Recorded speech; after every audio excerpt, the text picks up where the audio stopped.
Lo dijo en la primera hora. Muy bien, seguimos 8 de la mañana con 10 minutos. Entramos a la recta final de nuestro espacio a primera hora a través de Armónica FM y las plataformas digitales de Primera Plana. Dejemos un poquito los temas, los avatares, ¿no?, de esta polémica entre Ecuador y México, y vamos a hablar sobre la situación del sector automotriz. ¿Cuánto afecta al sector automotriz el incremento del IVA en 3 puntos porcentuales del 12 al 15%? ¿Y cuánto le podría afectar al sector automotriz el hecho de, como consecuencia del incremento del IVA, además hay un incremento en el precio de los combustibles?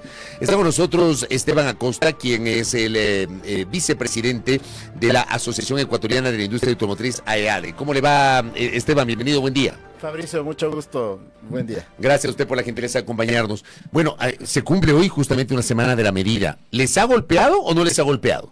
Bueno, en realidad ocurre lo inverso. Yo pienso que el golpe viene después. En el caso de la industria automotriz, como usted sabe que para muchos de los ecuatorianos el vehículo es su primer patrimonio antes de adquirir una casa, un departamento.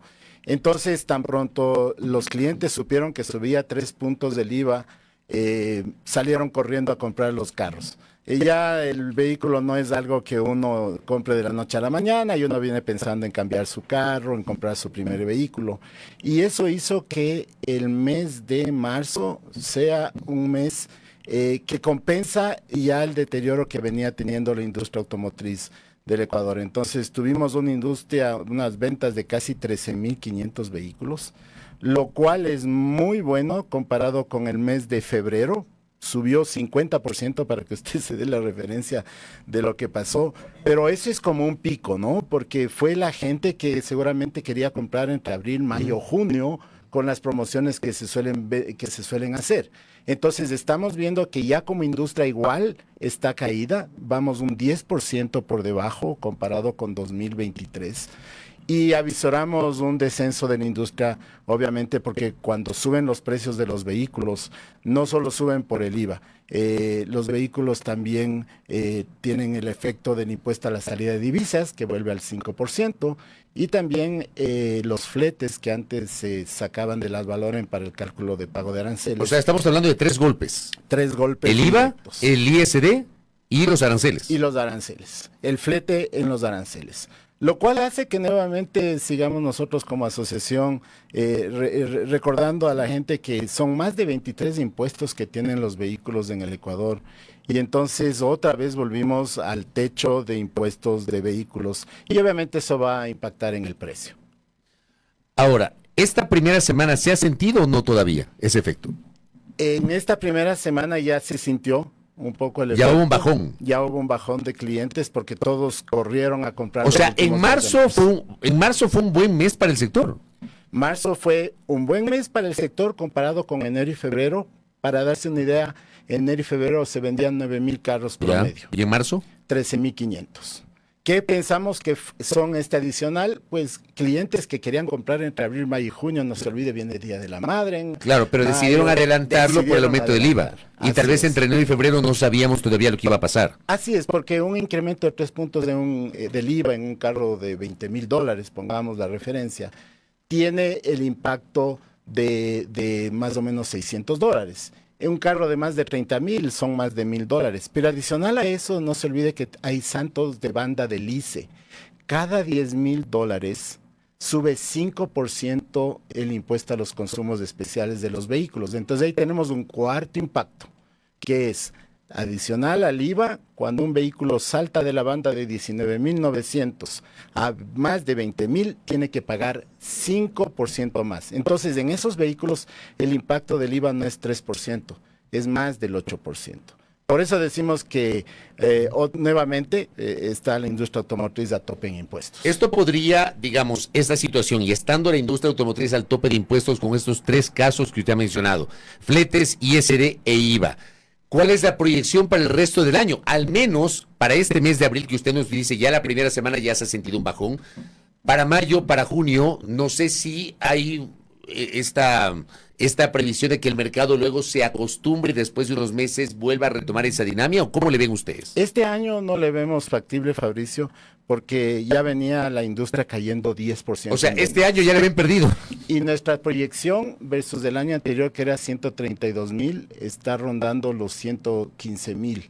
Entonces ya estamos pensando que la industria puede estar cayendo cerca de unos 20,000 carros menos que el año anterior.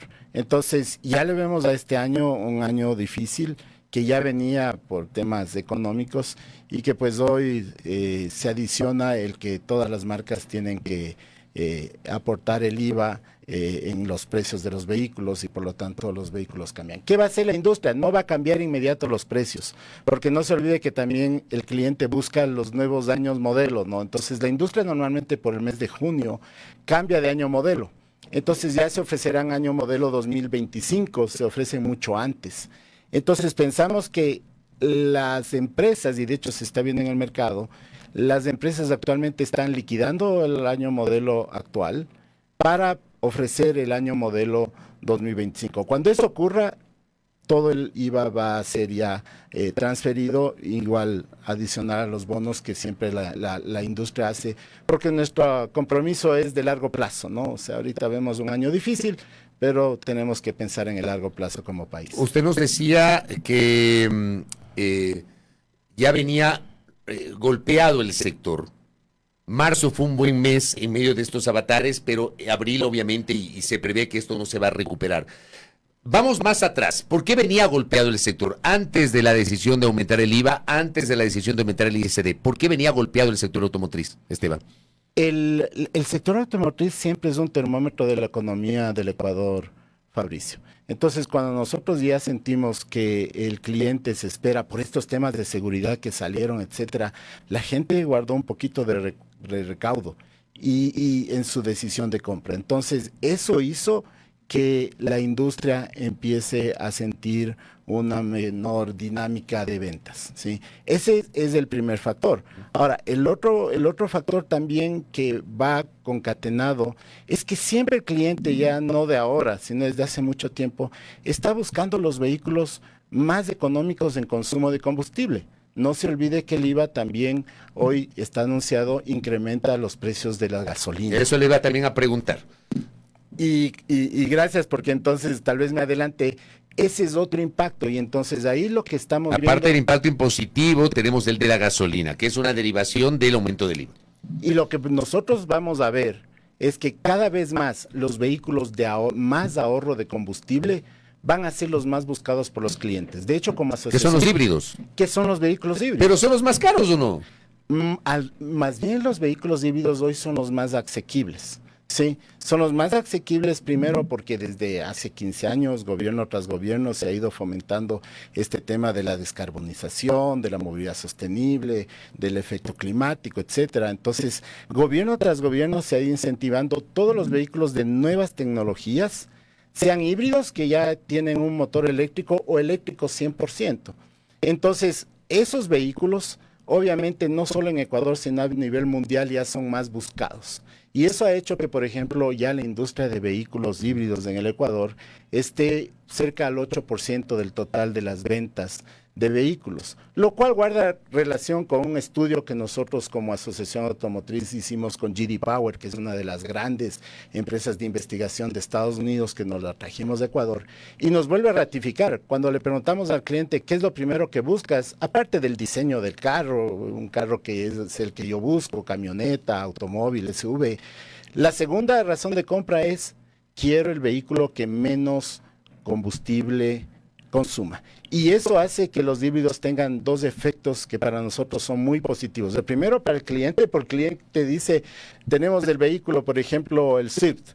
El Swift es el vehículo más ahorrador de combustible en el Ecuador. ¿Sí? Uno puede tanquear una vez al mes de ese vehículo. Entonces el cliente dice, ese vehículo es el que yo busco. Y la segunda razón es porque además nosotros pensamos que somos parte de esta movilidad sostenible para el país, porque cuando uno tiene vehículos de bajo consumo de combustible, evidentemente van a apoyar al parque que menos consume subsidios en el Ecuador, porque la gasolina tiene su subsidio. El problema es que la compra o la utilización de vehículos híbridos todavía no está masificada, más allá de que usted dice, digamos, en el imaginario uno piensa que el vehículo híbrido es mucho más caro, usted me dice que hoy es un vehículo asequible, pero todavía no se ha masificado en el mercado. Y es más fácil masificar un vehículo híbrido que un vehículo eléctrico, por el precio.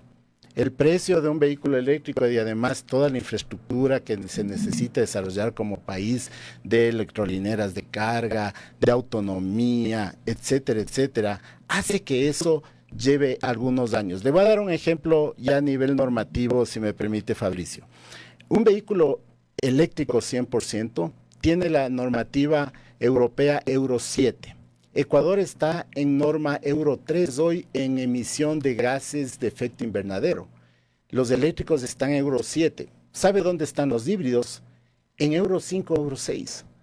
Es decir, los híbridos, además de que son económicamente asequibles al ecuatoriano, adicionalmente están 2 y 3 niveles por encima de la norma actual ecuatoriana de emisiones y un paso antes que el vehículo 100% eléctrico.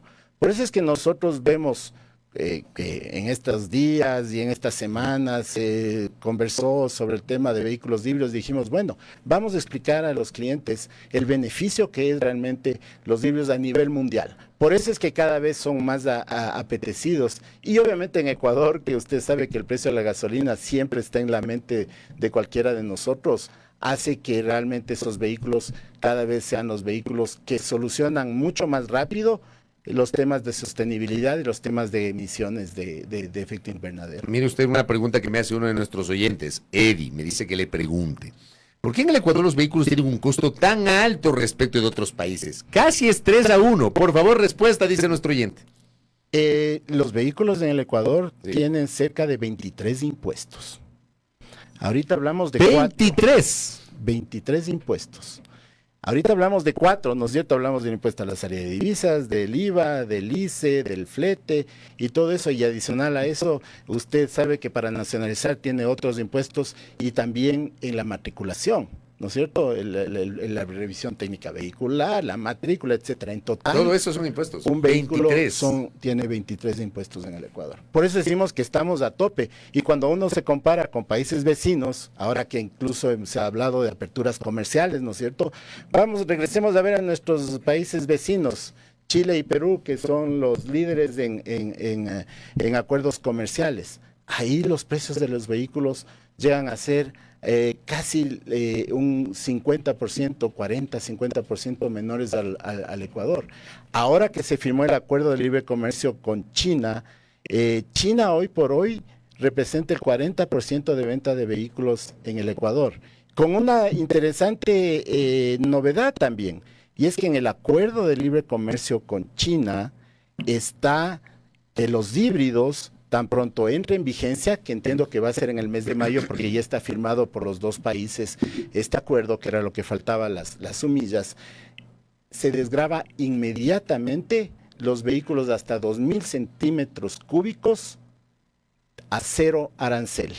Entonces quiere decir que también ya empezamos a hablar de acuerdos de libre comercio, donde obviamente su producto estrella son los vehículos.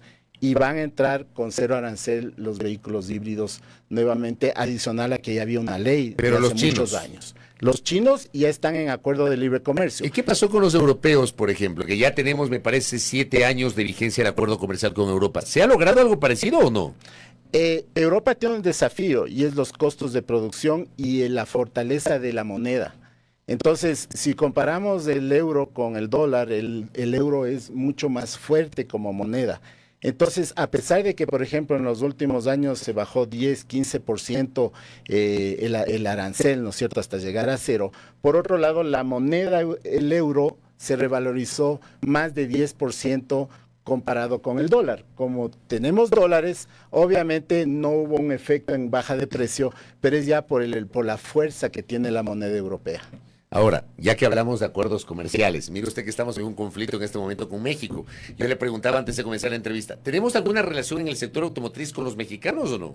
Bueno, de México obviamente hay marcas muy importantes que traen vehículos. Me permití sacarme aquí un resumen porque dije tal vez usted me hace esa pregunta. Actualmente del total de vehículos que se importan al Ecuador, el 2.9% de los vehículos vienen de México. Sí, antes era mucho más fuerte, era cerca de un 6.7%, y hay modelos de las marcas más conocidas acá, que es de Kia, Nissan, Chevrolet, Volkswagen, que se importan porque son las fábricas que han decidido ponerse en México. Entonces, actualmente, sí, dentro de este intercambio comercial, los vehículos siempre van a estar en cualquier acuerdo de libre comercio, Fabricio, porque son los productos de estrella de los países a los cuales estamos tocando las puertas como Ecuador. El tema es que, a ver, con México no tenemos un acuerdo comercial, hubo una negociación que no logró culminar, no se pusieron de acuerdo, entiendo, en el tema del camarón, por ejemplo. Finalmente, Ecuador no logró firmar un acuerdo con México, uno, y dos, tenemos este impasse diplomático que, le pregunto, ¿podría afectar la parte comercial o no?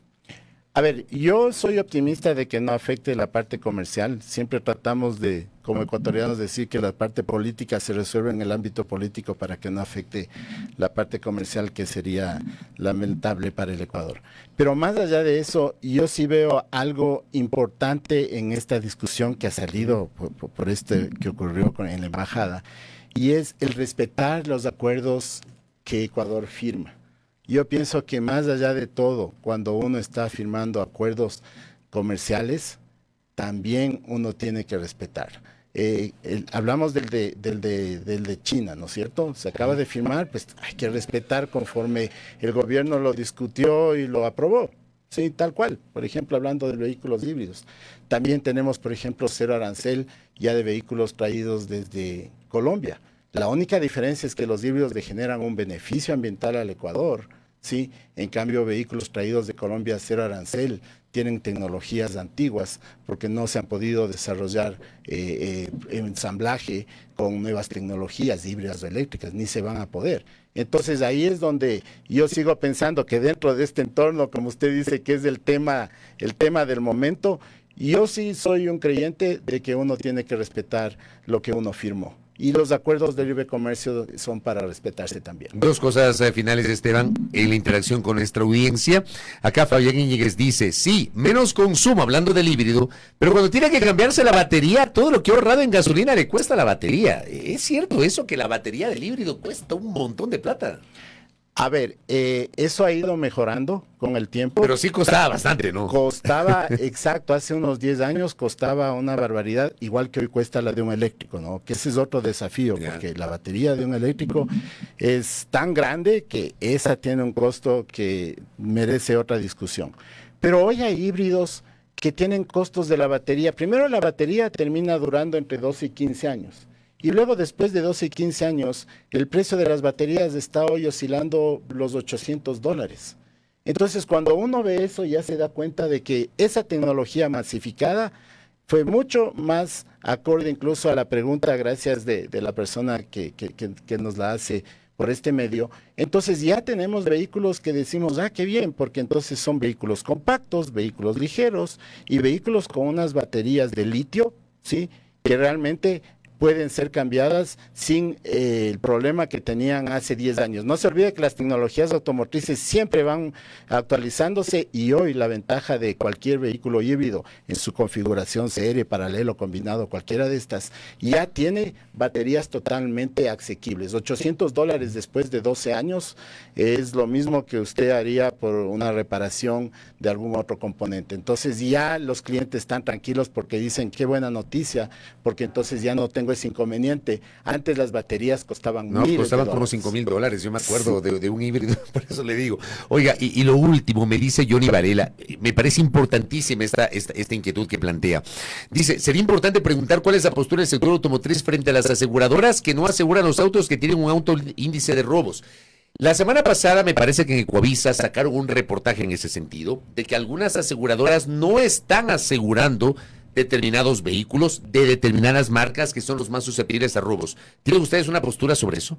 A ver, nosotros lo que hemos iniciado es conversaciones con las principales aseguradoras, porque creo que es nuestra responsabilidad. Primero, siempre va a ser el cliente, ¿no es cierto? Las personas que compran los vehículos. Entonces, sí hemos llegado a acuerdos para que tanto las empresas que producen y que ofrecen vehículos puedan ser conscientes de esto y se abarate el precio de los repuestos, ¿sí? De tal forma que no haya estas pérdidas totales por estos robos causados por los delincuentes también, que es lo que ha aumentado la siniestralidad. Entonces, ¿qué es lo que nosotros estamos haciendo? Hemos emprendido ya conversaciones con las diferentes empresas aseguradoras y con las marcas que fueron motivo de esto. Sí es importante también comentar que dependiendo de la tecnología se entiende lo que las aseguradoras están haciendo. No es solo aquí en el Ecuador, es también a nivel mundial. Voy a darle un ejemplo y ahorita usted me topó el tema de las baterías de litio de los híbridos. Las baterías de litio de los eléctricos son baterías que forman parte de la estructura del piso del vehículo. Si un vehículo sufre uno de estos accidentes, además de que tiene que ser una reparación mayor porque es la batería, la gran batería con la que vienen, entonces también es otro tema que tenemos que discutir con las aseguradoras, de tal forma de que el cliente no se vea afectado, porque la sensación inicial de comprar uno de estos vehículos es espectacular. Sin embargo, cuando uno se da cuenta que una aseguradora no le va a asegurar el vehículo, pues frena su decisión de compra. Entonces, esos son otros desafíos, Fabricio, que tenemos, pero el resumen es, vamos a seguir trabajando como asociación con las aseguradoras, como siempre lo hemos hecho, tratando de que los clientes no sean afectados. Correcto. Esteban, gracias por el tiempo y por la gentileza. Muy amable. A usted, Fabricio, siempre a las órdenes. Gracias a Esteban Acosta, vicepresidente de la Asociación de Empresas Automotrices del Ecuador, AEADE, aquí en A Primera Hora. Primera Plana.